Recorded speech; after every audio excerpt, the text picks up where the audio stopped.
Travel obiro kanyakla gi kembe mamoko mag tiego mine lony mopogore opogore pachoka, lony motenore korka weche mag ohala kod telo e thuolo mar ndalo 2.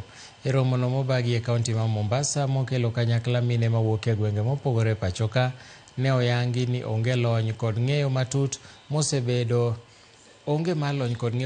osebedo midhiero ne thoth mine magombo donjo e ohala. Kata kamano, mine ikoni osego okang' weche mag telo to kod dongruok kipimo kod kinde mokalo.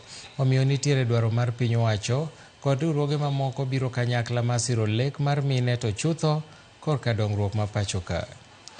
Sisi kama View Travel tumefurahi sana haswa kwa wanawake. Tunaelewa wanawake ndio wanakuja na the propositions ya kutaka kutembea, wao ndio wanapanga familia. Hata inquiry mingi tunapata kutoka kwa wanawake.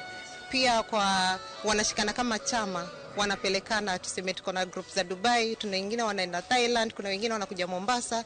Kwa hivyo sisi kama kampuni tunafurahia kuona wanawake wameamka. Changamoto kubwa ambayo wanawake wanapitia ni lack of information, if I would say.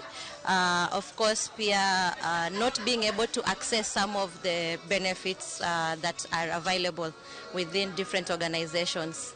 So based on that, that is why we have different partners like View Travel. We have banks, we have corporate clients ambao watakuja kuongelea how women can be able to access and wapate information for information ambayo itaweza kuwasaidia. Wito wangu kwa serikali ni kuwa serikali iweze kumpatia mwanamke fursa kubwa na iweze kupatia mwanamke ugao ule ambao unastahili apate kulingana na katiba yetu, kwa sababu mwanamke ana mchango mkubwa sana kwenye hii jamii yetu ya kama Afrika na kama